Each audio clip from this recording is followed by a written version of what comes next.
Hi everyone. सो आज की video में हम बात करेंगे टीसीएस एनक्यूटी के बारे में। अब टीसीएस एनक्यूटी जो है आपको पता ही होगा, टीसीएस एनक्यूटी का जो टेस्ट है अभी वेबसाइट पर मेंशन है कि ये जो आपका टेस्ट है ये होने वाला है 26 अप्रैल को। बट अब अगर मैं आपसे बात करूं कि अगर आपको 7 दिन में अपनी प्रिपरेशन काफी ज्यादा अच्छी करनी है तो आप उसके लिए क्या कर सकते हो, ठीक है। सो उसके बारे में हम बात करने वाले हैं आज की वीडियो में। सबसे पहले मैं यहाँ पर आपको एक चीज क्लियर करना चाहता हूँ जिसके बारे में ज्यादातर लोगों को क्लैरिटी नहीं है। मैं यहाँ पर एक चीज बताना चाहूंगा। सबसे पहले मैं यहाँ पर आपको गाइड करना चाहूंगा कोडिंग वाले सेक्शन में। अब ये जो कोडिंग वाला सेक्शन है ना, ये आता है एडवांस में। ये किस में आता है? एडवांस में। इसका जो स्कोर है वो काउंट होगा टीसीएस डिजिटल में और टीसीएस प्राइम में, ठीक है। इसका निंजा वाली प्रोफाइल से कोई भी लेना देना यहां पर नहीं है। अगर आप कोडिंग सेक्शन में अच्छा स्कोर नहीं करते हो तो उसका टीसीएस निंजा की प्रोफाइल पे कोई फर्क नहीं पड़ेगा। डिजिटल और प्राइम के लिए ये चीज इफेक्ट करेगी।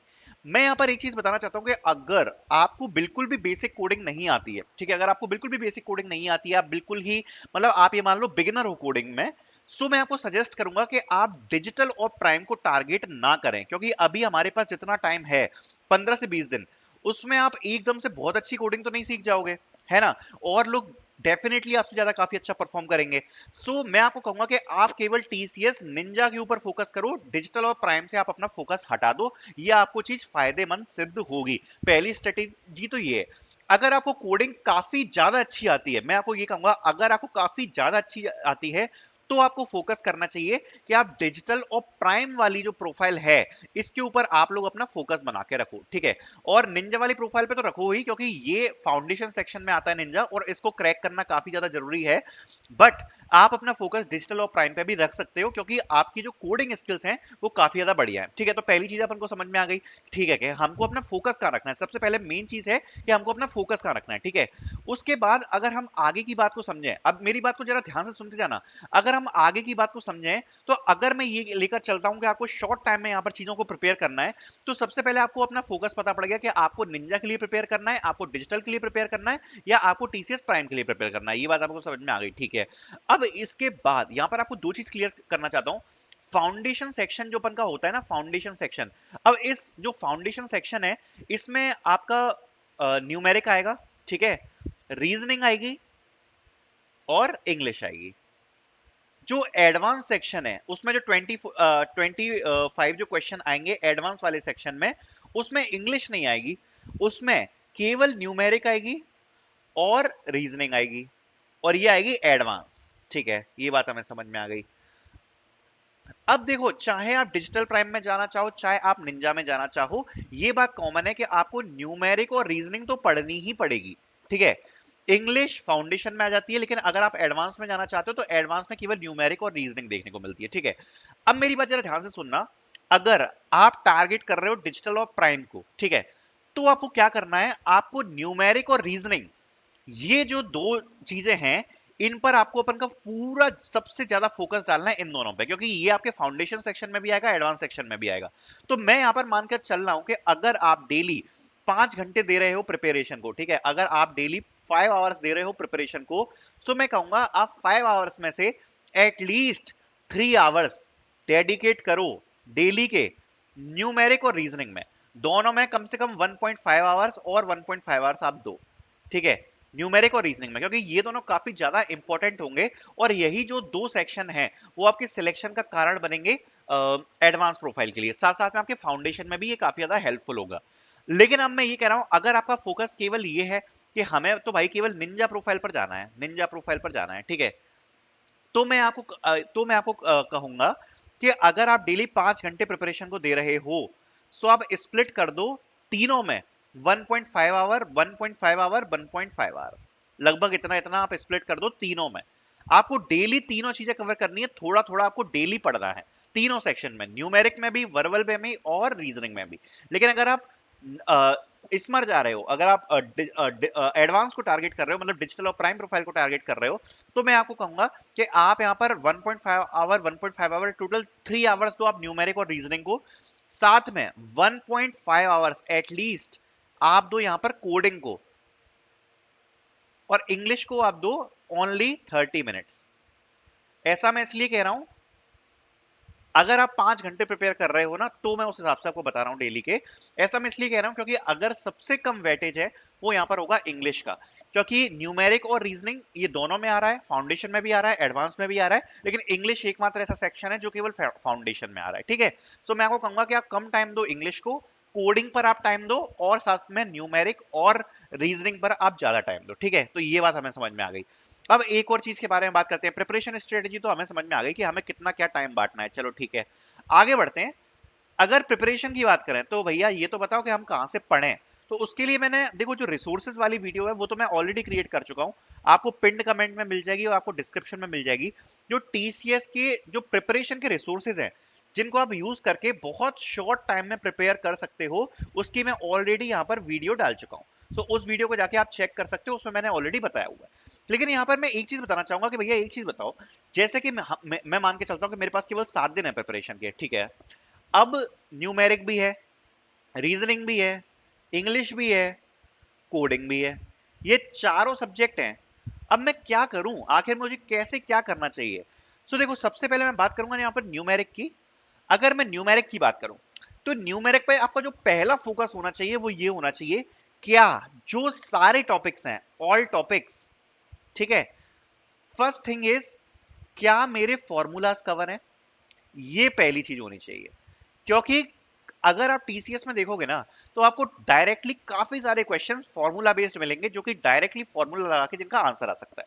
तो अगर आप न्यूमेरिक देख रहे हो, फर्स्ट यू मतलब जो फर्स्ट चेकलिस्ट है वो ये है कि क्या सारे टॉपिक्स के मैं फॉर्मूलाज कवर कर चुका हूं या नहीं कर चुका हूं, ये नंबर एक चीज है। ठीक है, दूसरी क्या चीज है न्यूमेरिक की, दूसरी चीज है जितने भी शॉर्ट क्वेश्चन होते हैं, शॉर्ट क्वेश्चन, उनको मैं टाइम लिमिट में सॉल्व कर पा रहा हूं या नहीं कर पा रहा हूं।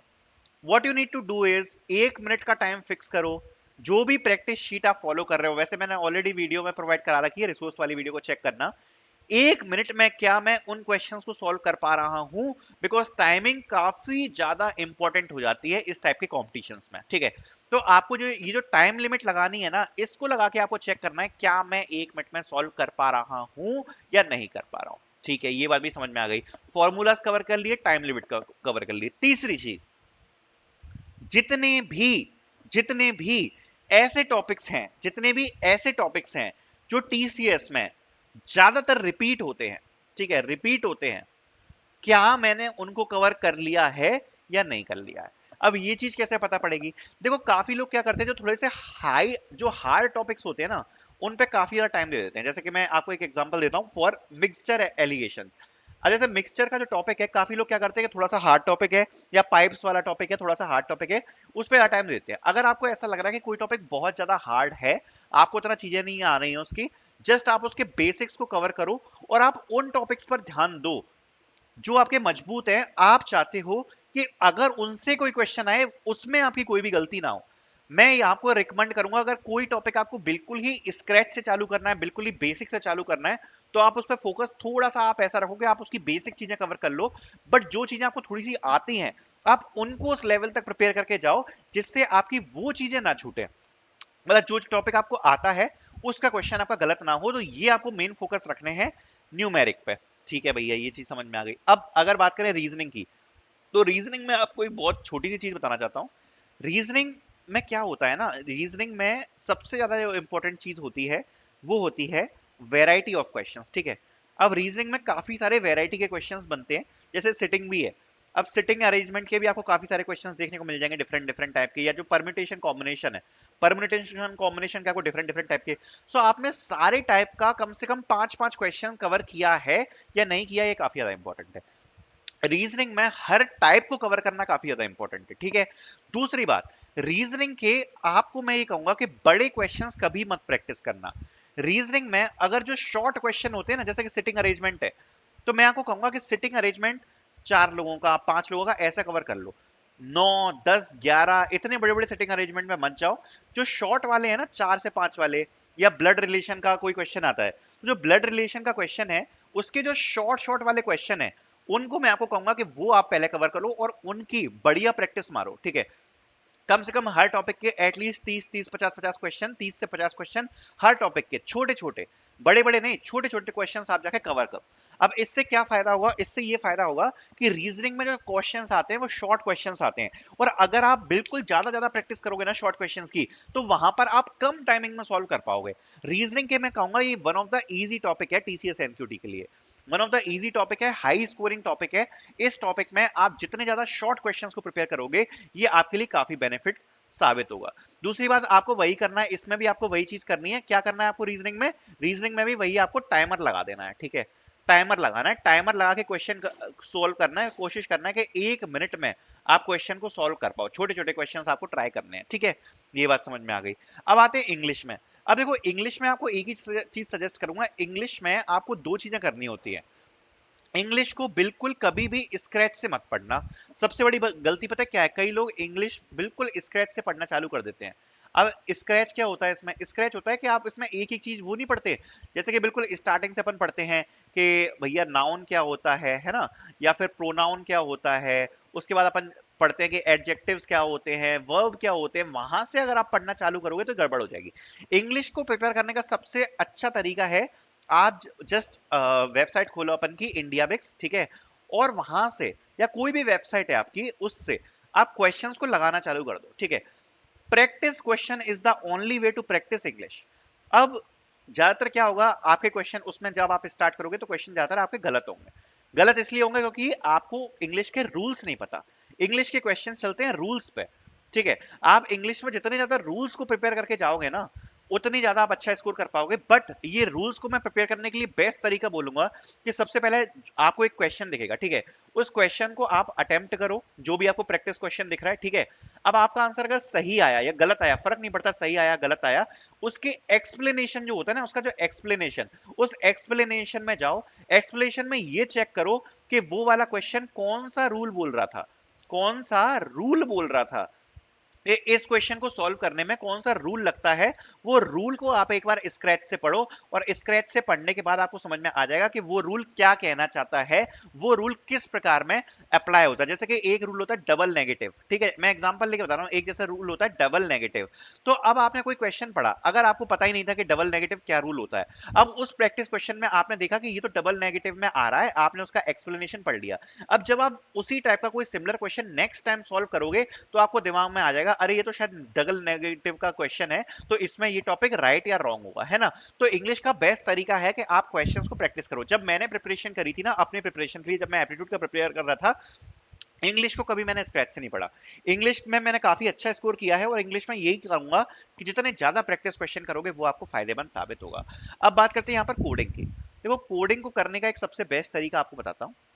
अगर सबसे पहले मैं यही कहूंगा कि अगर आपको बिल्कुल भी बेसिक कोडिंग नहीं आती है, तो सबसे पहले तो आपका ट्राई करना बेकार है, ठीक है। अगर आपको बेसिक कोडिंग आती है तो उसके बारे में बात करता हूँ। फिर अपन को जो कोड है, आपको सबसे पहले ट्राई करना है कि आप जो दो क्वेश्चन है स्टार्टिंग के, आप वो सॉल्व करने की कोशिश करो। अब ये जो दो क्वेश्चन है, अगर आप इनको बना पाते हो, तो आप अपना डिजिटल मान लो कि शायद आपको डिजिटल से कॉल आ जाएगा, ठीक है। अगर आप तीसरा क्वेश्चन भी बना पाते हो, जो कि काफी ज्यादा हार्ड होगा, तो आपको उससे प्राइम का कॉल आ जाएगा, ठीक है भैया, ये बात समझ में आ गई।